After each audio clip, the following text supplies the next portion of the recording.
యానం ప్రజలందరికీ నమస్కారం. నిన్ననగా మరి మల్లాడి కృష్ణారావు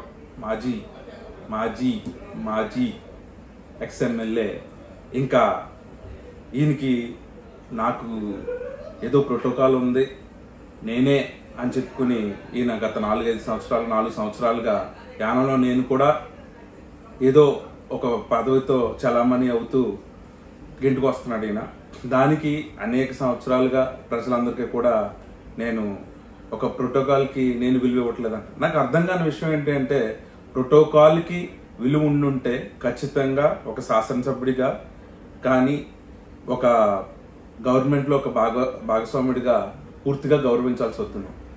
ప్రభుత్వం నుంచి కానీ గవర్నర్ గారి దగ్గర నుంచి కానీ ఇంకొక కాగితమే లేదు. ప్రభుత్వం నుంచి ఏదో అనామక కాగితం అయితే ఉంది, దాన్ని దేనికి పనిచేయకుండా ఈయన ఇష్టం వచ్చినట్టు నేను ఒక ఢిల్లీ రిప్రజెంటేటివ్ అని చెప్పుకుని తిరుగుతాను. దాన్ని కూడా నేను పట్టించుకోవడం కూడా మానేశాను. ఇప్పుడున్న సిచ్యువేషన్ ఏంటి అంటే, మాజీ మంత్రి ఆర్ మాజీ ఎక్స్ఎమ్మెల్యేకి అర్థం కావాల్సిన విషయం ఏంటి అంటే, ప్రజలచే ఎన్నుకోబడిన నాయకుడికి నామినేటెడ్గా ఎవరో కాళ్ళు నాకో లేకపోతే కాళ్ళ దగ్గర కూర్చునో తెచ్చుకున్న పదవి అయితే కాదు నాది. ప్రజలు నమ్మి ప్రజలు నా వ్యక్తి అని నిలబెట్టుకున్న వ్యక్తిని నేను, నాయకుడిని నేను. అదేవిధంగా 35 సంవత్సరాలు నీకు కూడా అలాగే పట్టం కట్టిన ప్రజలు నువ్వు వద్దు, నువ్వు ఒక సీఎం నిలబెట్టినా కూడా వద్దు, ఒక కుర్రోడైనా మాకు చేస్తాడనే ఆశతో నన్ను గెలిపించుకోవడం జరిగింది. అంతే తప్ప ఈ పదవి నేను కోరుకుంటేనో లేకపోతే ఎవరు కాళ్ళు పట్టుకుంటేనో లేకపోతే ఇంకోటితోనో తెచ్చుకున్నది కాదు. తెలుసుకో మాట్లాడే ముందు. ఎవరో ఢిల్లీ రిప్రజెంటేటివ్, ఢిల్లీలో కూర్చోవాలి నువ్వు, ఎక్కడ కాదు పీకేది. ఎప్పుడు వెళ్ళావు ఢిల్లీకి? కేవలం నువ్వు ఢిల్లీకి దేనికి వెళ్తున్నావు? డిస్టిలరీల కోసం, లేకపోతే ఇంకా రకరకాల ఏంటిది కొత్తగా ఈ మధ్యన పద్మశ్రీ, దీనికోసం తమరు పరిగెట్టే. ఏం పీకేవని నీకు పద్మశ్రీ ఇవ్వాలో నాకు అర్థం కావట్లేదు. అదే కాకుండా మొన్న ఈ మధ్యనే నేను నేపాల్ వెళ్ళిన టైంలో తమరు నడుం నొప్పితో చాలా ఇబ్బంది పడిపోతూ ఏదో పని ఉన్నట్టు ప్రజలు ఫైల్స్ పట్టుకుంటున్నట్టు వచ్చి ఇక్కడ పాండిచేరి వచ్చేస్తే, అయ్యి బాబోయ్ ఏదో పని మీద తిరుగుతున్నట్టున్నాడు, పాపం కష్టపడిపోతున్నాడు అని ప్రజలు అనుకుంటున్నారు. దేనికి నువ్వు వచ్చింది? నడుం నొప్పి పట్టుకుని ఆ రోజు స్పీకర్ గారు నువ్వు ఎక్కడ ఉంటే అక్కడికి వచ్చి దేనికి? నీకు సంబంధించిన 2 డిస్టిలరీలు ఫైల్ అయితే ఆగిపోయింది. దాన్ని ఎవరైతే ఆపున్నారో దానికి ఏదో రకంగా వాళ్ళకి ముట్ట చెప్పాల్సింది ముట్ట చెప్పి ఆ ఫైల్ క్లియర్ చేయించుకుంటే, నేను పెట్టుబడి పెట్టిన మా చిన్న గురువు గారికి లేకపోతే ఆయనతో ఉన్న వ్యక్తులకి నేను డబ్బులు తీసుకున్న పనుల వాళ్ళ దగ్గరికి వాళ్ళకి న్యాయం చేసేయాలి. నేను మళ్ళీ నన్ను నమ్ముకున్న నా పుత్రరత్నానికో పెద్ద కోట్లు పడగడెత్తేయాలి. కాబట్టి ఆ 2 డిస్టిలరీల్లో నీ వాటాకు సంబంధించి మాట్లాడుకోవడానికి వచ్చావు. అంతే తప్ప అప్పుడు నీకు నడు నొప్పి లేదు, ఇంకో నొప్పి లేదు. ఆ 2 డిస్టిలరీలు కూడా నీకు సంబంధించి పాండిచేరి ప్రభుత్వం ఇప్పుడు అసెంబ్లీలో ప్రవేశపెట్టే వరకు ఆ పనుల మీద నువ్వు అసెంబ్లీకి తిరిగావు. ఈ రోజు నువ్వు కొత్తగా మాట్లాడేది ఏంటి అంటే, టీచర్స్ మీటింగ్ లో మాట్లాడావంట. అసెంబ్లీతో పెద్ద పని లేదు, అసెంబ్లీతో పెద్ద ఉపయోగం లేదు. 25-30 సంవత్సరాలు నిన్ను గౌరవించి ప్రజలు 30 సంవత్సరాలు నీకు పాండిచేరి ప్రభుత్వానికి అసెంబ్లీకి పంపితే ఈ రోజు నీకు అసెంబ్లీతో పని లేదు. నేను చిటుకులో చేసేస్తాను, మైండ్ ఏమైనా చిప్పు కొట్టేసి మాట్లాడుతున్నట్టున్నావు. నీకు గౌరవం ఇచ్చింది, నీకు విలువ ఇచ్చింది, ఎక్కడుండి కూడా ఎక్కడ తీసుకొచ్చి నిన్ను నిలబెట్టింది అదే ప్రజలు. అలాంటి గొర్రెలు అంటున్నావు ఈరోజు దేనికి? నేను ఈ రోజుకి కూడా నీ సొంత కార్యకర్తలైనా నా మీద ఎన్నో రకాలుగా ఇబ్బంది పడిన పోస్టులు పెట్టినా, ఇంకో రకమైన ఇబ్బంది పెట్టినా, పర్సనల్ గా కూడా ఏ రోజు ఎవరైనా కనిపిస్తే నవ్వుతూనే మాట్లాడతాను. దానికి వాళ్ళు వచ్చి నా దగ్గర కలిసిపోతారనో ఇంకోటనో కాదు. కేవలం ఒకటే, వాళ్ళకి రాజకీయ విరోధం తప్ప పర్సనల్ గా మాకు ఎవరికి ఏ ఇది లేదు. కేవలం రాజకీయంగానే చూస్తున్నాను కాబట్టి ఇంకో విధంగా చూడట్లేదు. కాబట్టి ఈ రోజు కూడా నువ్వు అర్థం చేసుకో, కిందంతా నాకు బాగుంది అనుకుంటున్నావు, రేపు పొద్దున నీకు కనబడుతుంది ఎవరైతే నీతో ఉన్నారు, ఎవరు ఎందుకుంటున్నారు, ఏం చేస్తున్నారు, 25-30 సంవత్సరాల నుంచి నాతో ఎవరున్నారు, ఎవరు మిగిలేరు అని.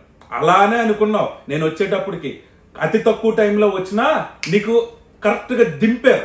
అదే పరిస్థితి ఈ రోజు కూడా నీకున్న మనుషులే, నీతో ఉన్న మనుషులే రేపొద్దున నాకు ఎలక్షన్కి వచ్చేటప్పటికి వాళ్ళే నాకు పని చేయబోతున్నారు.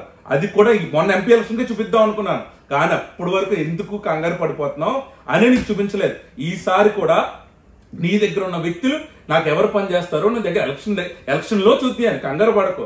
నీకు ఆలోచించాల్సిన విషయం ఏంటి అంటే నువ్వు ఈ డిస్టిలరీలు లేకపోతే ఇంకొకటి నేను యానంలో ఈ డిస్టిలరీలకు అర్థం కాని విషయం ఏంటంటే ప్రతి రైతులకు మంచినీళ్ళు లేవు. వాటర్ ప్రతి సంవత్సరం మనం కలెక్టర్ల చుట్టూ, ఆంధ్ర కలెక్టర్ల చుట్టూ, లేకపోతే ఎస్సీ చుట్టూ, డిఈ చుట్టూ ఎంత అలాగా తిరుగుతున్నావో కాళ్ళు వెళ్ళిపోయేలాగా తమరు కూడా ఓవర్ యాక్షన్ చేసుకుంటూ తిరిగారు. పైప్ లైన్ ఏం చేశాను 55 ఎకరాలు తెగ వచ్చేస్తుంది అంట. ఇప్పుడు నాకు ఇందులో క్వశ్చన్ అడిగితే వచ్చింది. అడిగితే అక్కడ ఫోన్ చేస్తే దాని కేబుల్ పోయింది, ఇంకొకటి పోయింది, లేకపోతే ఇది అయ్యింది. కేవలం రైతుల దగ్గరికి వెళ్దాం, ప్రజల దగ్గరికి వెళ్దాం, సరైన మంచినీళ్ళు వస్తున్నాయా, లేకపోతే రైతులకు నీళ్ళు అందిస్తున్నావా టైంకి, అది కనుక్కో. అది కాకుండా ఈ పరిస్థితిలో నీళ్ళు ఉండగా నీకు కావాల్సిన డిస్టిలరీ యానంలో కావాలి. నీకు చెప్తున్నాను, గవర్నమెంట్ అంగీకరించినా, గవర్నర్ అంగీకరించరు, తర్వాత ఇంకోటేమైనా కోర్టులు అంగీకరించవు. అది కాకపోయినా ప్రజల తరపున, ప్రజల నుంచి వీళ్ళ నీళ్లతో సంబంధించిన ఇది కాబట్టి ఏదైనా కూడా నీకేమన్నా పీకగలుగుంటే నువ్వు ఏజెన్సీని తీసుకురా, ఇంకొక సంస్థను తీసుకురా, నీకున్న చేతిలో ఉన్న గవర్నమెంట్ పెట్టుకుని. కానీ ఇలాంటి డిస్టిలరీలు ఇంకొకటి లేకపోతే నీకు సంబంధించిన వాళ్ళకి ఆస్తులు కూడా పడదామంటే ఊరుకునే పరిస్థితి అయితే కాదు, లేదు, ఉండదు. అదే కాకుండా మిల్క్ బాయిలర్స్ నేనే తిరిగేశాను, నేనే చేసేసాను, ఈ వీళ్ళందరికీ 2 దశాబ్దాల నుంచి ఇబ్బంది పడుతుంటే నేనే నెంబర్లు చెప్పేస్తున్నావు, ఇష్టం వచ్చిన నెంబర్లు ఏంటి నాకు అర్థం కాదు. ఇగో ఇలాంటి రిప్రజెంటేషన్లో నేను వందలు, ఒకసారి నువ్వు చెక్ చేసుకో, ప్రతి డిపార్ట్మెంట్కి వెళ్ళి వందలు ఎమ్మెల్యే ఫైల్ అనేది బయటికి రాకూడదు, అర్థమవుతుందా? లేకపోతే నాకు గవర్నమెంట్ ఒక ఫైల్ ఇచ్చింది, ఎలా తెలుసా? ఎమ్మెల్యే లెటర్ హెడ్ అనేది గవర్నమెంట్ తో ఉంటది. ఇలాగ అక్కడ 3 times ఎమ్మెల్యే, 4 సార్లు పెద్ద తోపు, లేకపోతే నేను ఎంత పీకాను, నేను అంత పీకాను, ఇలాంటిది లెటర్ హెడ్ కాదు. గొప్పలు ఎవడో చెప్పుకోమని పని చేయి, ప్రజలు చెప్పుకుంటారు గొప్పలు. నువ్వేం పీకావు? 35 ఏళ్ల రాజకీయ చరిత్ర అంటే ఎలా ఉండాలి? ప్రజలు చెప్పుకునే ఉండాలి. ఇంకా నీకు నువ్వే సెల్ఫడప్ప ఆడించేసుకోవడమే. ఏం పీకడానికి ఆడించుకుంటున్నావు? నీ గురించి గౌరవంగా 30 సంవత్సరాల కుర్రోడు వచ్చాడు, 35 ఏళ్ళు నీ రాజకీయ భవిష్యత్తుకి, అది నీకు శత్రువు అయినా, నీకు నేను పడకపోయినా, నీకు నేను గౌరవం ఇచ్చేలా ఉంటే అది నీ రాజకీయం. ఏం పీకడానికి వచ్చావు రాజకీయం చేయడానికి? సేమ్ తమరింట్లోనే ఉన్నారు కదా, ఏం పీకారు? వచ్చారు, ఉంటాను, ప్రజలతోనే ఉంటాను, మీతో వస్తా, మీతో నేను ఉంటా. ఏంటి రాజకీయంగా ఏ రకంగా కూడా ప్రజలకి కావాల్సింది వాళ్ళే తెలుసుకుంటారు, వాళ్ళే తీసుకుంటారు. మనం నాయకుడు అయిపోదాం అనుకుంటే అయిపోవడం కుదరదు. వాళ్ళు మనల్ని తయారు చేస్తారు, వాళ్ళు మనల్ని నమ్ముతారు, అప్పుడే మనం అవడానికి కుదురుతుంది. అంతే తప్ప నీకు నచ్చిన విధంగా నేను అసెంబ్లీని పట్టించుకోను, ప్రజల గొర్రెలు, ఈ కార్యకర్తలు, వీళ్ళు ఇష్టం వచ్చిన మాటలు మాట్లాడితే మాత్రం పద్ధతిగా ఉండదని చెప్పి మరొకసారి చెప్తున్నాను. అదేవిధంగా మిల్క్ బాయిలర్స్ ఈ ఫైల్ ని పట్టుకుని అనేక సార్లు తిరిగాను. గత 2 దశాబ్దాలుగా నువ్వు పీకింది అయితే ఏమీ లేదు ఈ మిల్క్ బాయిలర్స్ విషయంలో. అంతేకాకుండా అదే ఎఫ్టీసీఎల్ఆర్లో ఉన్నాయి, ఎన్ఎంఆర్లో ఉన్నాయి, గెస్ట్ టీచర్లో ఉన్నాయి, పారా టీచర్లో ఉన్నాయి. వీళ్ళని ఆ టైంలో నువ్వు చేసిన పాపానికి ఈ రోజు అసలు శాపంలాగా ఇన్ని సంవత్సరాలు అనుభవిస్తూనే ఉన్నారు. అదే రోజు వాళ్ళు ఏదో ఒక కూలి పనికో, లేకపోతే ఇంకొక పనికో, లేకపోతే వాళ్ళ చదువుకు తగ్గట్టు ఏదో పనికి బయటకు వెళ్ళిపోయి ఉంటే ఈ రోజు వాళ్ళ కుటుంబాలు ఎక్కడ ఉంటాయి? అయ్యా నీకు మర్చిపోయావా? ఎక్కడో ఫారెన్ లో ఉన్న వ్యక్తిని కూడా తీసుకొచ్చి ఇక్కడ ఉద్యోగం వేసేస్తానని హాస్పిటల్లో పెట్టి అతని జీవితం నువ్వు నాశనం చేయలేదా? కేవలం చెప్పుడు కొట్టిన మాటలు, ఏదో పీకేస్తాను, ఏదో నేను ఉద్యోగాలు వేసేస్తాను. నేను ఉద్యోగాలు అయితే ఎవరికి తప్పుడుగా అయిననే చెప్పాను వచ్చిన తర్వాత. ఒకటి మెరిట్ ఉండాలా, క్వాలిఫికేషన్ ఉండాలి, అంతే తప్ప ఈ రోజు లేని పక్షాన ఒక పేదోడు అయి ఉంటే ఆ కుటుంబం నడుపుకోవడానికి అతనికి నేను రికమెండేషన్ చేస్తున్నాను తప్ప నేను ఇంకో రకంగా ఏది కూడా లేదు. నేను ఉద్యోగాలు నేను వేయలేకపోయి ఉండొచ్చు, కానీ ఎవరిని కూడా ఎవరో ఉద్యోగం లాక్కుని ఇంకొకరికి వేసిన పరిస్థితి అయితే కూడా నాకు లేదు. కేవలం యానంలో బతుకుతూ, యానంలో ఉంటూ, యానం సంబంధించిన అన్ని కూడా బయటూరు నుంచి తీసుకొచ్చి ఇళ్ల పట్టాలు ఇచ్చావు, బయటూరు నుంచి తీసుకొచ్చి ఉద్యోగాలు వేసావు, నకిలీ సర్టిఫికెట్లు పెట్టి ఉద్యోగాలు వేసావు. ఎవరు ప్రజలు యానంలో బతుకుతుని ఎన్నో సంవత్సరాల నుంచి బతుకుతున్న కుటుంబాలకు నువ్వు పీకింది ఏమీ లేదు. కేవలం సంబంధం లేని వాళ్ళకి ఉద్యోగాలు, ఇళ్ల పట్టాలు, ప్రతిదీ. 4 ఏళ్ల నుంచి కూడా పోరాడుతున్నాను. ఏ రకంగా పోరాడుతున్నాను? కేవలం పేదోడు గెలవాలనే ఒక ఆశతోనే పోరాడుతున్నాను తప్ప ఇంకో ఏదీ లేదు. ఓకే, రాజకీయంగా ఒక కొంతమంది అన్న ఏం చేయలేకపోవచ్చు, అన్న ఏం చేయలేకపోతున్నాడు, అయినా కూడా వాళ్ళు అర్థం చేసుకుంటున్నారు. ఈ రోజు 4 ఏళ్ళైన తర్వాత చూసారు నీ భాగవతం. 35 ఏళ్ళు నేనేదో కళ్ళకు కట్టినట్టు ఏదో నువ్వేదో మాయ ఏదో చూపించేసి తెల్ల కాగితాలు చేసి ఇలా చేస్తాను, అలా చేస్తాను. ఏం పీకో? ఒక లీడర్ కూడా తయారైలేకపోయాడు ఆయన నుంచి. కేవలం ఈ రోజు నేను వచ్చిన తర్వాత ప్రతి ఒక్కరికి రాజకీయం అంటే ఇంట్రెస్ట్ వచ్చింది, ఏం జరుగుతుందని చూస్తున్నారు, అనుభవిస్తున్నారు. నన్ను తిట్టినా కూడా నేను బాధపడట్లేదు, కేవలం ప్రశ్నిస్తున్నారు, గౌరవిస్తున్నాను నేను. ఎందుకంటే ప్రశ్నించడం మొదలైతే లాక్కోవడం ఉంటది, గవర్నమెంట్ దగ్గర నుంచి తీసుకోవడం కూడా ఉంటది. అది మొదలైన మరుక్షణం నేననే కాదు 100 మంది నాయకులు ఇక్కడ పుడతారో, పుట్టిందంటే మళ్ళీ నీలాంటి దౌర్భాగ్యుడి యానానికి రాకుండా కొత్త నాయకులు, మంచి నాయకులు కూడా తయారవుతారు. దానికి చివరి వరకు కూడా నా వంతు నేనేం చేయగలగాలో, నా వంతు నేనైతే మాట ఇచ్చానో, ఎన్ని ఇబ్బందులు పడినా కూడా నేను ముందుకు వెళ్తూనే ఉంటాను. ఆ విషయంలో మిల్క్ బాయిలర్స్ కి సంబంధించి నువ్వు పీకిందైతే ఏమీ లేదు. ఆ నెంబర్లో కాగితాలు అన్ని చూపించిన సొల్లు కవర్లు, ఆ రోజు ఎన్ని ధర్నాలు చేశారు. మారన్ అనే వ్యక్తి ఇక్కడ ప్రెసిడెంట్, అదే విధంగా యానంలో ధర్నాలు చేసినప్పుడు వాళ్ళకి నేనేం సహకరించానో, ఇక్కడ పాండిచేరిలో సహకరించాను. 2-3 సార్ల నుంచి ఇక్కడ ప్రెసిడెంట్ తో సీఎం గారి దగ్గరికి తీసుకెళ్లి, అదే విధంగా నమస్య కన్సర్న్ మినిస్టర్ దగ్గరికి తీసుకెళ్లి, మొన్న గవర్నర్ గారి దగ్గరికి నేను మన నమస్యం గారు వెళ్ళి ఈ ఫైల్ ఇక్కడ ఉంది, పెండింగ్ లో ఉంది అని చెప్పి క్లియర్ చేస్తే ఆయన ఏ రకంగా ఎందుకు ఇబ్బంది పడుతున్నారని చెప్పి దానికి క్లారిటీతో నమస్య గారు గవర్నర్ గారికి ఎక్స్ప్లెయిన్ చేశారు. అదే పెట్టుకొచ్చి నేను అసెంబ్లీలో కూడా మాట్లాడి నేను ఒక క్వశ్చన్ అడిగాను. ఆ క్వశ్చన్ ఎందుకు అడిగాను, ఏంటి, ఎందుకు జాప్యం జరుగుతుంది అనేది పబ్లిక్ కి అథారిటీగా చూపించడానికి. అదే విధంగా ముందు అసెంబ్లీలో మాట్లాడినట్టు ప్రతిదీ వీడియో ఉండుంటే ఏ గొడవ ఉండదు. కానీ రాజకీయం చేసి ఏ వీడియోలు బయటకు రాకుండా చేసింది ఎవరు? ఈ రోజు బయటకు వచ్చి మాట్లాడుతున్నాం అంటే మొదట్లో నా వీడియోలు బయటకు రాలేదా? నేను మాట్లాడిన ప్రతి అంశం పైన రాలేదా? ప్రతి డిపార్ట్మెంట్ పైన రాలేదా? ఈ రోజు ఎందుకు రావట్లేదు? కేవలం దానికి సంబంధించిన రాజకీయ ఒత్తిళ్లు, దానికి సంబంధించిన ఇబ్బందులు ఉన్నాయి కాబట్టి ఇవ్వట్లేదు. అదే విధంగా నీకు అసలు 30-35 సంవత్సరాల రాజకీయ భవిష్యత్తులో నీకు పుదుచేరి అసెంబ్లీ పైన గౌరవమే లేదు. ప్రజల పైన గొర్రెలు అంటున్నావు, కార్యకర్తలను తిడుతున్నావు, ఇష్టం వచ్చినట్టు మాట్లాడుతున్నావు. కేవలం నువ్వు అర్థం చేసుకోవాల్సింది ఏంటంటే వాళ్ళకి అన్ని రకాలుగా కూడా గవర్నర్ గారు కానీ, నమస్కారం గారు కానీ, ఈవెన్ రంగస్వామి గారు కానీ చేస్తారన్న మాట ఇచ్చారు. కాబట్టి దానికి ఆ రోజు ఎన్ఎంఆర్లకు అయితే ఎలా చేశారో, ఏఎన్ఎంఎల్కి అయితే ఎలా చేశారో, వీళ్ళకి కూడా అదే టైంలో పోరాడి ఆ రోజు ఉన్న కళ్యాణ్ సుందరం గాని, ఉన్న ఎమ్మెల్యేస్ అందరం కూడా మేము వెళ్ళి బయటకు వచ్చి ధర్నా దగ్గర కూర్చుంటే ఆయన ఈ రోజు ఇంతటి స్థాయికి వాళ్ళకి 18,000 రూపాయలు పెరుగుతుంది. అంతే తప్ప ఎవడో కాగితాలు ఇచ్చేస్తానో, అనామకుడు సంబంధం లేని ఎవడో కాళ్ళు పెట్టుకు తెచ్చుకున్న పదవికి ఆఖరికి నువ్వు ఎలా మాట్లాడతావంటే లెఫ్టినెంట్ గవర్నర్ గారు కూడా నాకంటే తక్కువే, సీఎం గారు కూడా నాకంటే తక్కువే, మంత్రులు ఇలాందరూ అంతా ఎవరు తొక్క తోటకూర కట్ట, ఇలా మాట్లాడతావు నువ్వు. కేవలం నీ స్థాయి, నీ అహంకారం కూడా అర్థం చేసుకుని మాట్లాడాల్సిన అవసరం ఎంతైనా ఉంది. నీ వ్యక్తులైనా కూడా నీ పక్క నుంచి ఆ గ్యాస్ కొట్టడం ఆపేసి, ఆ డప్పు కొట్టడం ఆపేసి, మనం ఎందుకు డ్యామేజ్ అవుతున్నాం, మనం ఎందుకు ఇలా మాట్లాడుతున్నాం తెలుసుకుని మాట్లాడితే చాలా బాగుంటది. దానికి నువ్వు అర్థం చేసుకుని ప్రజలందరికీ ఇప్పటికే తమరు 30 సంవత్సరాలు నేనేం చెప్పక్కర్లేదు నీకోసం, నేను ఈ క్లారిటీ కూడా ఇవ్వాల్సిన అవసరం లేదు. కాకపోతే ఏంటంటే ఇష్టం వచ్చిన సొల్లు కవర్లు అబద్ధాలు కదా. నువ్వు ఆఖరికి ఎంత అబద్ధాలంటే ఈ అసెంబ్లీ విషయంలో అంత దారుణంగా నువ్వు మాట్లాడతావు. నేను అసలు మినిమం అనుకోని కూడా కాదు, కించపరుస్తూ మాట్లాడావు. నీకు 30 సంవత్సరాలు నీకు భవిష్యత్తు ఇచ్చిన దాన్ని నువ్వు కించపరుస్తూ మాట్లాడావు అంటే ప్రజల్ని గొర్రెలంటూ మాట్లాడావు. అక్కడే నీ స్థాయి పోయింది. అవసరం కూడా లేదు నాకు. కేవలం ఇంకోటి అయితే కొత్తగా నువ్వు మాట్లాడిన మాట అనుభవం. దేనికి ఏం పీకడానికి అనుభవం నీకు? 30 ఏళ్ళు పీకావు. ఈ రోజు ఏం పీకావు? 30 ఏళ్ళు నువ్వు మంత్రి చేసావని ఎవరైనా నీకు గౌరవిస్తున్నారా? ఏ రకంగా ఏది నిలబెట్టుకున్నావు? పోనీ పద్మశ్రీ వచ్చేసిందా నువ్వు కోరుకున్నట్టు, రాజ్యసభ ఇచ్చేసారని నువ్వు నీకు లాంటి ఫ్రాడ్ నా కొడుక్కి ఏమి ఇవ్వరు.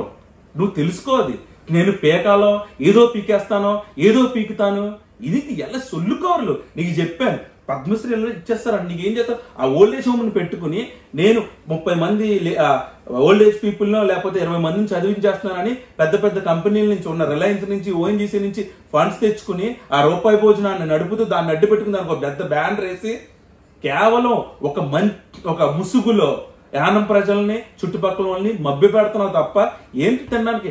నీకు ఇప్పుడు తింటే అరగట్లేదు నీకు, లేకపోతే నడుము నొప్పి, లేకపోతే మెడ నొప్పి, ఇంక ఈ నొప్పులతో నువ్వేం పీకడానికి నాకు అర్థం కాదు. నీకున్న పిచ్చి ఏంటో తెలుసా? నాకున్న రాజ్యంలోకి నువ్వు వచ్చి నన్ను పాడు చేసావు అన్న పిచ్చ కోపం తప్ప నీకు నా మీద ఏమీ లేదు. నీకు ఇంకో విషయం చెప్తున్నాను, నువ్వు అర్థం చేసుకో.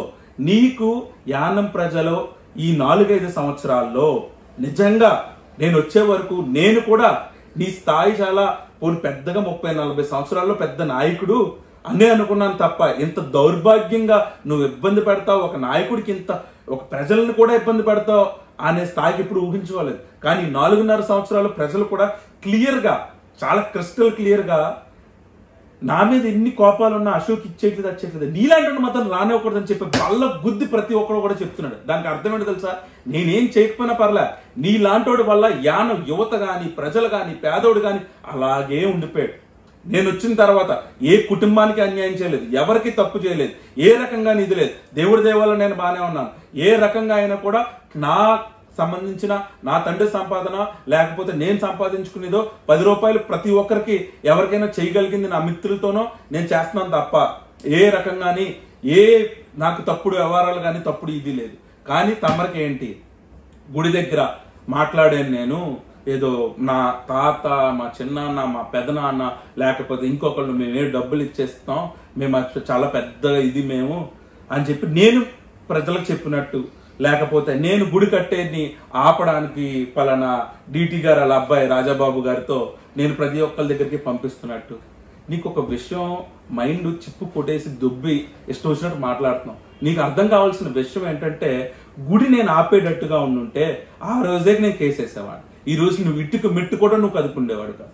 ప్రజలు 100 మంది కొంతమంది నా దగ్గరికి వచ్చినా కూడా ఒకటే మాట చెప్పాను ఆ రోజుకి ఈ రోజుకి. అసెంబ్లీ సాక్షిగా కూడా సీఎం గారికి కానీ స్పీకర్ గారిని కూడా అడుగు, కేవలం ఒకటే మాట నేను చెప్పింది ఏంటి అంటే, పాపం చేసినోడే మళ్ళీ అది కట్టి తీరాలి, అంతే తప్ప దాని జోలికి నేను రాను. నిజంగా అది నువ్వు అనే వ్యక్తివి రాకపోయి ఉంటే ఖచ్చితంగా అది ప్రజలందరి ఇష్టం ప్రకారం అది ప్రజలు ఎలా కోరుకుంటున్నారో అదే విధంగా కడదాం. కానీ ఇటువంటి రాజకీయ ఇబ్బందులు ఒడిదొడుకులు ఉన్నాయి కాబట్టి నేను మాట్లాడట్లేదు, అంతే తప్ప ఆ రోజు ఉన్న పరిస్థితికి కేవలం నువ్వు ఆ పాపాత్ముడివి, ఆ మేసాల వెంకన్నను లాక్కుంటూ తీసుకెళ్లి ఆయన్ని ఇన్ని సంవత్సరాలు నువ్వు ఇబ్బంది పెట్టావు కాబట్టి దానికి ఖచ్చితంగా దాని పాపం దాని బాధ నీలో నువ్వు అనుభవిస్తావు కాదు అనుభవిస్తున్నావు. నువ్వు ఇంకా చూస్తావు, నువ్వు చూస్తూనే ఉంటావు. అదే పని నేను ఆయన గుడి విషయం కట్టడంలో కానీ లేకపోతే ఆయన నిధుల సేకరణలో కానీ నేను ఏదైనా ఇది చూస్తే ఆ దానికి సంబంధించిన ఇబ్బందులకు కానీ దేనికైనా కూడా నేను గురవడానికి నాకు మినిమం ఇబ్బంది లేదు. ఎందుకంటే ఆ మేసాల వెంకన్నను కూడా నా కొడుకు పుట్టిన తర్వాత డైరెక్ట్ గా ఇంటికి కూడా తీసుకెళ్ళా, ఆ మేసాల వెంకన్న కళ్యాణానికే తీసుకొచ్చాను ఆ రోజు. అదే విధంగా నేను ఎంత నమ్ముతున్నానో ఆయనకి అంత విధంగా నా కొడుకు కూడా అదే ఆశీస్సులు ఉండాలి, అంత నమ్మకంగా చెప్తున్నానంటే నువ్వు అర్థం చేసుకో. ఆయన గుడి విషయంలో కానీ ఆయన నిధుల విషయంలో కానీ ఆయన ఆభరణాల విషయంలో కూడా కానీ ఆ గుడి కట్టడం విషయంలో కానీ ఎందులో కూడా నాది ఇది లేదు. ఆ మేసాల వెంకన్న మీద ఒట్టేసి నా కొడుకు మీద ఒట్టేసి మరీ చెప్తున్నాను. ఎందుకు అంటే ఆయనకి ఆ ఊరి నుంచి ఒక ఎమోషన్ ఉంది.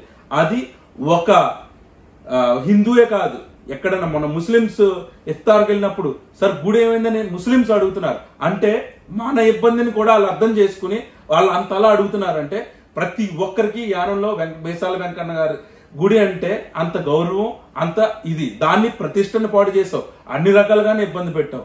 నువ్వు ప్రజలకి కొత్తగా ఏదో చెప్పేవంట కదా, చిన్న గురువు గారు వస్తున్నట్టు 30 కోట్ల రూపాయలు తెచ్చుకుంటున్నట్టు అని. మరి నీకంటే పుట్టో మరి పొడుగో నాకు తెలియట్లేదు, ఎందుకంటే ఆయన మనకి బాగా రక్త సంబంధం అంట కదా. మరి మీకు తమరి పుత్రరత్నాలు వీటితో కూడా అవసరం లేదు, డైరెక్ట్ గా ఇంకా మన రక్తకుల్ని తెచ్చేసుకుందాం, మనకు ఉపయోగపడిపోతారు. డైరెక్ట్ గా 30 కోట్లు పెట్టి అమ్మేద్దాం డైరెక్ట్ గా. లాస్ట్ కి వచ్చేటప్పటికి మనకెందుకు ఈ రాజకీయం అన్ని, ఇంకా లాస్ట్ లో అమ్మేసి డైరెక్ట్ గా వెళ్ళిపోదాం. కానీ నువ్వు గుర్తుపెట్టుకోవాల్సింది ఏంటి అంటే, ఎవరు వచ్చినా ఏం చేసినా ఒక ముఖ్యమంత్రి స్థాయి వ్యక్తిని కూడా ఇక్కడ తీసుకొచ్చి చుక్కపెట్టి పంపించావు నువ్వు. కేవలం ఈసారి ఇవన్నీ కాకుండా నువ్వే డైరెక్ట్ గా పోటీ చేసేసి మాకు ఈ దరిద్రాన్ని వదిలించావంటే యానం ప్రజలు ఈ 50-50లో కొట్టుకోవడం కంటే పూర్తిగా ఇంకో ఉపశమనం వస్తుంది అనమాట. జ్వరం వచ్చిన తర్వాత ఇవన్నీ పట్టేస్తాయి కదా, మాకు అలా ఉంటుంది. ప్రజలందరికీ ఏంటంటే చాలా చోట్ల నేను చదువుతున్నాను, ఎలా అంటే వీళ్ళిద్దరు కొట్టుకోవడంలో యానం ఇదైపోతుంది, చాలా ఇబ్బంది పడిపోతున్నాం అని. నిజంగా చెప్తున్నానండి, యానం ప్రజలందరికీ కూడా దైవ సాక్షిగా చెప్తున్నాను. నేను 100 సార్లు తగ్గి మాట్లాడుతున్నాను, 100 సార్లు తలదించుకుని ఉంటున్నాను, 100 సార్లు కిందకు ఉంటున్నాను అంటే కేవలం నేనేమి మాట్లాడలేక కాదు, మీకు ఈ మాట వస్తుంది. యానం ప్రజలు ఇబ్బంది పడతారు, మనం మంచి దూరంతోనే ఉన్నాం, మంచి ఆలోచనతోనే ఉన్నాం, పేదవాడిని గెలిపిద్దామని వచ్చాం, ప్రతి పని చేద్దామని వచ్చాం. 30 ఏళ్ల వయసుకి రాజకీయాల్లోకి వచ్చి మంచి అనిపించుకోవాలి, ఎదరకెళ్ళాలి, మళ్ళీ గెలవాలి, ప్రజలకు దగ్గరగా ఉండాలి అనే ఆశ, ఒక కెరియర్ గురించి ముందుగానే ఆలోచిస్తాం. అయినా కూడా కొన్ని విషయాలు తగ్గుంటున్నారంటే వాళ్ళకి మినిమం ట్యాక్స్ కడుతున్నారు, మినిమం మంచినీళ్ళు అందించాలి, డ్రైన్స్ అందించాలి, రోడ్స్ అందించాలి. ఈ చిల్లర గొడవలు, పంచాయతీలు, రాజకీయ గొడవలు, రాజకీయ శత్రుత్వం వాళ్ళ మీద రుద్దాలి ఎందుకు అని చెప్పి తగ్గున్నాను. దానికి ఇతనేంటి అంటే ఆ ఫీలింగ్కి ముద్దపప్పులో కనబడుతున్నారంట. లేకపోతే మరి వీడిని చూస్తే నాకు అది ఎలా కనబడతాడు వీడు నాకు అర్థం కాదండి. ఆ మనిషికి కింద నుంచి పైకి ఆ షూ వేసేసుకుని ఆ రంగురంగుల టీషర్ట్లో నిక్కర్లో ఏంటంటే నాకు అర్థం కాదు. వీడు పెద్ద ఆర్నాల్డా ఏం ఫీలింగ్ అండి వీడికి నాకు అర్థం కాదు. అతని విధానం ఏంటి నాకు అర్థం కాదు. అరే తురే నాకు రాదా 30 సంవత్సరాల కుర్రోడిని ఏమన్నా అంటే కుర్రోడు అనేసారని అంటారని మాట్లాడట్లేదు. ఇటు పెద్ద ఆర్నాల్డ్ ఏంటంటే నాకు అర్థం కాదు. అదేవిధంగా మరి ప్రజా ఉత్సవాల్లో ఏదో మాట్లాడేశాను, నేను గవర్నర్ గారికి చూపించేశాను, సీఎం గారికి చూపించేశాను. నేను 3 సంవత్సరాలు ప్రజా ఉత్సవాలకు 4 సంవత్సరాలు రాలేదు, 4వ సంవత్సరం వచ్చానంటే అర్థం ఒక సీఎం గారికి గౌరవిస్తున్నట్టు, ఎల్జీ గారికి గౌరవిస్తున్నట్టు. నీ దగ్గర నువ్వేదో చిటికలు కొట్టించేసుకున్నాను, ప్లకార్డులు ఎత్తించేసుకున్నాను. నువ్వు ఇలా చెయ్యి దించితే వాళ్ళు దించాడు, నువ్వు ఇలా చెయ్యి ఎత్తితే టక్ టక్ టక్ చిటికలు.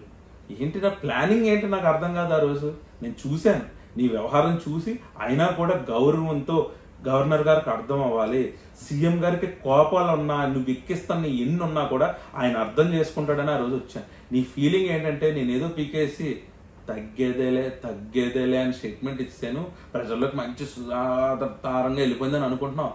నీకు ఒక విషయం చెప్తున్నాను, రాజకీయ పరిస్థితుల యానంలో నిన్ను మళ్ళీ రాజకీయాల్లో కానీ, నిన్ను మళ్ళీ నీకు సంబంధించిన వ్యక్తిని కానీ ఎంటర్టైన్ చేయడానికి ప్రజలు ఏ రకంగా కూడా లేదు. ఎందుకంటే అశోక్ పని చేయకపోవచ్చు కానీ ఎవరికి అన్యాయం చేయలేదు, అశోక్ లేట్ అవ్వచ్చు కానీ ఎవరికి తప్పు చేసే అవకాశం కూడా ఇవ్వలేదు. అశోక్ ఇంకొక రకంగా ఏ రకంగా మంచే చేయడానికి ఎదురు చూస్తున్నాడు తప్ప, ఒక్కసారి ఆ అవకాశం వచ్చిన రోజున ప్రతి ఒక్క పేదోడిని గెలిపే విధంగానే ముందుంటాను తప్ప ఇంకో రకంగా ఏ రకంగానే కూడా ఉండదు. నీకు ఫీలింగ్ ఏంటంటే తగ్గేదేలే, లేకపోతే నేను లాస్ట్లో మాట్లాడాను, లేకపోతే ముందు మాట్లాడాను, ఇంకో ఒంగుని మాట్లాడాను, నుంచుని మాట్లాడాను, నేను ఎంత పొడుగు, ఇలాంటి స్టేట్మెంట్లు చాలు. అలాంటి నీకంటే బాగా నేను చాలా ఇవ్వగలను. కాకపోతే ఏంటి అంటే సినిమాటిక్ గా డైలాగులు, పంచ్ డైలాగులు ఇలాంటి చాలా వచ్చు నాకుని. కాకపోతే ఏంటంటే రాజకీయంలో ప్రజలు అర్థం చేసుకోవాల్సిన విషయం ఏంటి అంటే, రాజకీయంగా నేను ఢిల్లీ వెళ్ళినప్పుడు ఒక వ్యక్తి రాజకీయాల్లో నాకు మాట్లాడిన వ్యక్తి ఏంటంటే, కొంతమంది నాయకులు దేశంలో ఉన్నారు, వాళ్ళు చచ్చిపోతే కానీ ప్రజలు బాగుపడరు. ఎందుకు అంటే వీళ్ళంటి వాళ్ళు ఎలా ఉంటారంటే, ఒక దేశంలో రంగు తెలుపు నలుపు అని కొట్టుకుంటారు, ఒక దేశంలో మతం కోసం కొట్టుకుంటారు, ఇంకో దేశంలో కులం కోసం కొట్టుకుంటారు, ఇంకో దేశంలో వేరే ఏదో ఒక అంశం కోసం కొట్టుకుంటారు. అలాగే యానంలో ఇటువంటి పరిస్థితి వస్తే ఎలా ఉంటుంది? నువ్వు కూడా అదే ఇబ్బందుల్లో ఉన్నావు అశోక్. ప్రజలకి కొంచెంగా కాలక్రమేణా అర్థమవుతుంది. నువ్వు స్ట్రెస్ తీసుకోకు, కంగారు పడకు. నీకు 35 సంవత్సరాల ఒక కుర్రోడు పుట్టిన దగ్గర నుంచి పెద్ద అయ్యే వరకు ఒక అతను అక్కడ ఎమ్మెల్యే కానీ మంత్రి కానీ చేశాడు. అతని ఇన్ఫ్లుయెన్స్ అతని పైన మంచో చెడో పడిపోయి ఉంటుంది. అది డెవలప్ అవడానికి, అందులోంచి వాళ్ళ బయటికి రావడానికి, వాళ్ళ కొత్త తీరుని అర్థం చేసుకోవడానికి టైం పడుతుంది. అంతే తప్ప ఇంకొకటి కాదు. నువ్వు చేయాలనుకున్న మంచిని ఖచ్చితంగా నువ్వు చేయగలవు. నువ్వు వెయిట్ చేస్తూ ముందుకు వెళ్ళాలి తప్ప ఒకే రోజు ఒకే నైట్లో రాజకీయాల్లో మార్పు అనేది జరగాలంటే నాయకులు, పార్టీలు అనేది పోయి, ఆ స్వార్థాలు పోయి ప్రజలు కావాలి, ప్రజలే అనే నాయకుడు ఉండాలి అని అనుకున్నప్పుడు ఇవన్నీ మారుతాయి. నువ్వు ఒక్కడివే అనుకుంటే జరగదని ఒక పెద్ద మనిషి ఢిల్లీలో నాకు చెప్పాడు. కాబట్టి ఈ రోజుకి కూడా పొలిటికల్ ఎనిమిటీ మన ఉండకూడదని యానంలో ఒక పెద్ద వ్యక్తి చెప్పారు. కాబట్టి చాలా గౌరవంగా, చాలా నిదానంగా వెళ్తున్నాను. అదేవిధంగా ఇలాంటి నేను మాట్లాడాలి అని నువ్వు కావాలి అని అనుకుంటే వచ్చాయి, ఒకే స్టేజ్ మీద తుక్కు లేపేసుకుందాం. నీకే అంతుంటే మధ్యలో నడుము పెట్టుకుని వెళ్ళిపోకుండా ఉండేలా ఉండుంటే రా స్థిరంగా. అంతే తప్ప ఇష్టం వచ్చినట్టు మాట్లాడే విధంగా ఉంటే ఊరుకునేదేలో నాకు కూడా వచ్చు. పళ్ళు రాలగొట్టడం వచ్చు, పళ్ళు రాలగొట్టించడం వచ్చు. దాన్ని ఏ రకంగా అయితే నువ్వు అన్ని మూసుకుని దొబ్బేయాలో ఆ రకంగా కూడా మాట్లాడడం నాకు వచ్చు. కాబట్టి తెలుసుకుని నువ్వు మాట్లాడే ముందు ఆలోచించి మాట్లాడతావని ఆశిస్తున్నాను. అంతేకాకుండా ఇంకా మరి ముఖ్యంగా ఇప్పుడు నువ్వు మాట్లాడుకునే హెచ్ఆర్ సంస్థ, క్లబ్బులు, నేను క్లబ్బులు నడిపేస్తున్నాను. మళ్ళీ గత 15 రోజుల వారం రోజులో క్లబ్లన్నీ మళ్ళీ స్టార్ట్ అయినాయి అని చెప్పి నాకు ఎస్పీ గారు ఫోన్ చేసిన వెంటనే నేను వెంటనే ముగించాలని చెప్పి ఆ రోజు ఇక్కడికి వచ్చిన గవర్నర్ గారిని కలిసినప్పుడు కూడా చెప్పాను. దాని కోర్టు ఆర్డర్ ఉంది 27వ తారీఖు వరకు అని చెప్పారు. ఆ చెప్పిన రోజున కూడా ఎవరు ఏంటి అని ఆలోచిస్తే తమరికి సంబంధించిన వ్యక్తులు, మూలకారకులు, అదేవిధంగా నీ కుటుంబీకులు నడిపితేనో నీకు సంబంధించిన వ్యక్తులు నడిపితేనో నువ్వు వెళ్ళవు, నువ్వేమీ చేయవు. అక్కడ నీకు కావాల్సింది ఏంటంటే జ్ఞానంలో క్లబ్లు వచ్చేసినా ఎమ్మెల్యే నడిపేస్తున్నట్టు. నాకు అర్థం కాదు. ఈ 4 ఏళ్లలో కూడా 4.5 సంవత్సరాల్లో కూడా నేను ఏమీ చేయలేకపోయాను. కానీ క్లబ్లో ఒకటే నేను తెచ్చుకోవడానికి అన్ని నీకు సంబంధించిన గవర్నమెంట్ అంతా నాకు పర్మిషన్ ఇస్తుంది. ఇప్పుడు కూడా నేను తెచ్చాను. కానీ నువ్వు పాపం మాట్లాడు ఇప్పుడు, ఎందుకంటే నీకు సంబంధించిన వ్యక్తులు కదా. నీకు చాలాసార్లు చెప్పాను, నీకు కావాలి అనుకుంటే నా పైన సిబిఐ కానీ ఈడీ కానీ ఎన్నో కేసులకి నేను డైరెక్ట్గా స్వాగతిస్తున్నాను. నేనే తప్పు చేసుంటే నేను ప్రూవ్ చేసుకుంటాను, నీకు ఏసేయమని చెప్తున్నాను. అదే విధంగా నువ్వు నీ పైన ఓల్డేజ్ హోమ్కి సంబంధించి నువ్వు ఏమైతే తప్పులు చేస్తున్నావో, వెంకటేశ్వర స్వామి గుడి విషయంలో కానీ, ఐలాండ్ విషయంలో కానీ, ఫిషర్మ్యాన్ డబ్బుల విషయంలో కానీ అన్ని రకాలుగా కూడా నువ్వు వేయించుకోవడానికి రెడీగా ఉన్నానని చెప్పు. ఎస్సీ సోదర్స్ ఫండ్స్ మిస్అప్రియాపరేషన్ లో కానీ ప్రతి ఒక్క దాంట్లో కూడా నువ్వు ఏవైతే తప్పులు చేసావో అన్ని కూడా నువ్వు వేయించుకోవడానికి నేను ఇస్తాను లెటర్, నువ్వు నా పేరు నువ్వు. నేను హ్యాపీగా స్వాగతిస్తున్నాను. ఓపెన్ గా ఈ స్టేట్మెంట్ నువ్వు ఎక్కడికైనా పట్టుకెళ్ళచ్చు. అన్ని రకాలుగా గవర్నమెంట్ నీది వేయించు, అన్ని రకాలుగా. హెచ్ఆర్ అంటున్నాం, హెచ్ఆర్ సంస్థని ఆ రోజు ఉద్యోగాలు వస్తాయి. 10 మంది unskilled labour, unskilled people, skilled people కి, ఎడ్యుకేటెడ్ పీపుల్ కి ఏమన్నా మనం చేయగలుగుతామని చెప్పి ఒక సంస్థ వస్తే ఆ సంస్థ పూర్తిగా శాలరీ గవర్నమెంట్ ఫండ్స్ ఇవ్వకపోతే శాలరీస్ నేను పెట్టిన వాళ్ళకి ఉద్యోగాలకి జీతాలు ఇవ్వలేకపోతుంటే సహకరించాను.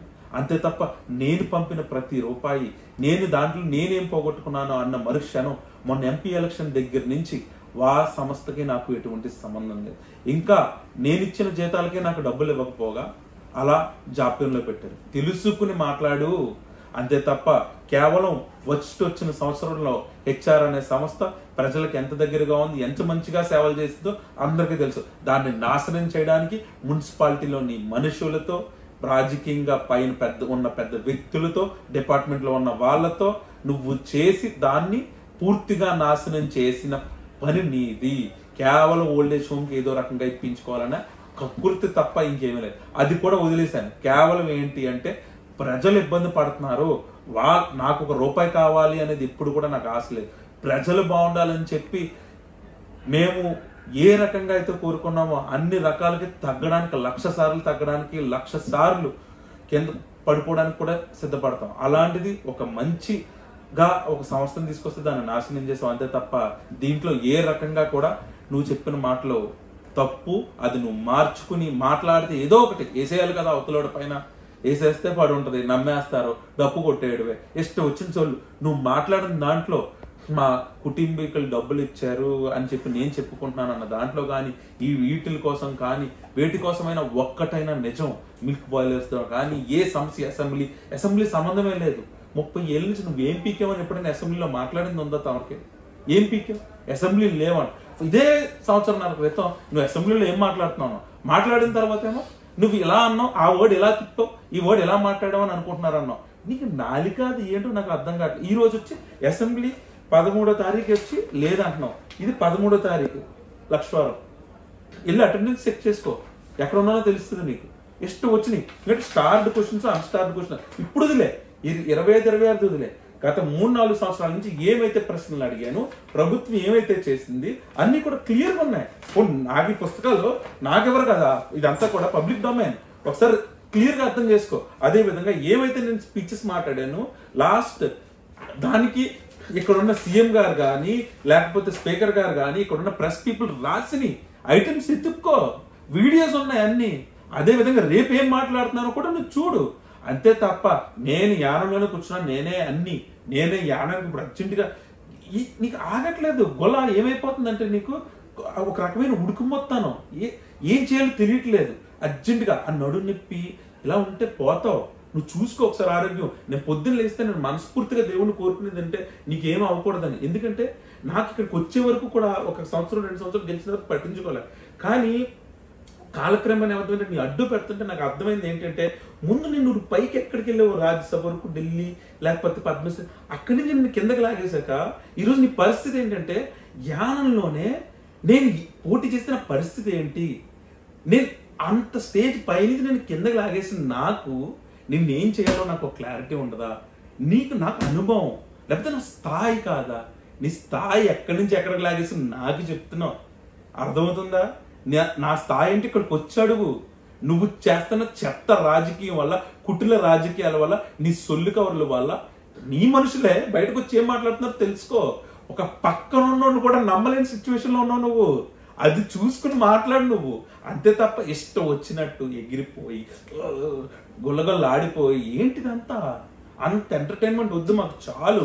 నేను కూడా ఒక శాసనసభ్యుడిని, అలాగే నన్ను మాట్లాడినిచ్చావంటే చాలా అందంగా, చాలా హుందాగా బాగుంటది. ఎందుకంటే ఒక కుర్రాడిని ఇలాంటి నువ్వు నన్ను టచ్ చేసి లేపి లేపి లేపి కొద్దీ నువ్వు బాగా గెలికించుకుంటే అదే హిట్ నీకు కూడా తగులుతుంది, అర్థమవుతుందా? నేనేంటి అంటే పనులు అవుతాయి అని ఒక 6 నెలల నుంచి అన్ని రకాల రోడ్లు అవ్వాలి, అన్ని రకాలుగా ఎవరు చేస్తే ఏంటి, ఎవరి పేరు వస్తే ఏంటి, ఎవడు ఈ పేర్ల కోసం కొట్టుకుని చచ్చిపోవాల్సిన అవసరం ఏంటి, ఈ ప్రోటోకాల్ వల్ల పీక్ ఇదేంటి, ప్రజలకు పని జరగాల, ప్రజలకి లేట్ అయిపోతుంది, 5 సంవత్సరాల కాలం వేస్ట్ అయిపోతుంది, అన్ని ఈ రాజకీయ చెత్తలో వాళ్ళు కూరుకుపోయి వాళ్ళు కోరుకున్న కళలు లేట్ అయిపోతున్నాయి.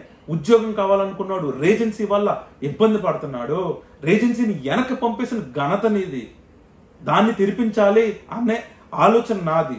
ఈరోజు అసెంబ్లీ సమావేశాల్లో కూడా దానికి సంబంధించినవన్నీ కూడా మాట్లాడడం జరుగుతుంది. ఈ గవర్నమెంట్ దేనికి వచ్చింది, ఏమైతే మాట ఇచ్చింది, ఆ రోజు నాయుడు గారు ఏమైతే చెప్పారు, 3 నెలల్లో అది ఓపెన్ చేసిన తర్వాత అంతమందిని మళ్ళీ అనిపించేసి పంపేశారంటే ఇంతకంటే దౌర్భాగ్య పరిస్థితి నేనొద్దు. పక్కన ఉన్న హర్ష్ కుమార్ గారు, ఐఏఎస్లు, నువ్వు చేసిన భాగవతం అందరూ కూడా చెప్తున్నారు. ఒక్కసారి కనుక్కో, ప్రజలు ఏమైతే, ఆయనకి 85 ఏళ్ల వయసు, ఆయన ఇప్పుడు ఉన్న పరిస్థితి ఏంటంటే నేను ఏదో చేయట్లేదు అనుకుంటాడు ఆయన. కేవలం ఈతను ఇక్కడున్న గవర్నమెంట్ పరిస్థితిలో గొంతు చించుకుని అరిచిన, ఇక్కడికి వచ్చి అసెంబ్లీలో ధర్నా చేసి కూర్చున్నా, యానంలో 5 రోజులు ఆమరణ దీక్ష చేసినా కూడా స్పందన లేనప్పుడు ఏం చేయాలా, ఇంకేం చేసేది? నీలాంటి తోడు. అందుకే అనుకుంటున్నా ఇవన్నీ కూడా ఇంతకు జాప్యం అవుతున్నావు, నీకు కొంపదీసి ఏమైనా అయిపోతే నేను చాలా బాగా ఫీల్ అవుతాను. నువ్వు దయచేసి ఆరోగ్యంగా కూర్చో, ఏజ్ హాస్పిటల్కి వెళ్తున్నావు, లేదు నేను కూడా ఎవరికైనా చెప్పమంటే చెప్తాను, అర్థమవుతుందా? లేదు మా హాస్పిటల్, మా ఫ్యామిలీ కూడా డాక్టర్స్ ఉన్నారు, నేను చాలా బాగా చూసుకుంటాను. ఎందుకంటే ఇవన్నీ నువ్వు చూడాలి. ఏవైతే నువ్వు యానాన్ని నాశనం చేస్తావు నీ కళ్ళతో, దాని బాగు నువ్వు చూడాలి. ఏవైతే కుటుంబాలను నువ్వు నాశనం చేసావో, ఏవైతే ప్రజలు నా కాళ్ళ కింద తొక్కుబడిపోయి ఉండాలనుకుంటున్నావో, గొర్రెలు అంటున్నావో, వాళ్ళందరూ కూడా ఎదగడం నువ్వు చూడాలి. అది నువ్వు చూసిన తర్వాతే మిగతా అన్ని కార్యక్రమాలు నీ జరగాలి. అంతే తప్ప ఆ రోజు వరకు నువ్వు పూర్తిగా ఆయురారోగ్యాలతో ఉండాలని మనస్ఫూర్తిగా నా కుటుంబం తరపు నుంచి, నా తండ్రి తరపు నుంచి, యానం ప్రజల తరపు నుంచి, ఆ మేసాల వెంకన్న తరపు నుంచి కూడా నేను మనస్ఫూర్తిగా కోరుకుంటున్నాను. ఇదే విధంగా ప్రజలందరూ కూడా ఈ కళ్ళబోల మాటలు వినకుండా ఇవన్నీ అర్థం చేసుకుంటారని ఆశిస్తూ, ఇలాంటి దగ్గుల్ బాల్జీని, ఇలాంటి నికృష్టుడిని ఎవరు కూడా ఆదరించరని ఆశిస్తూ సెలవు తీసుకుంటూ మీ గొల్లపల్లి శ్రీనివాసరావు.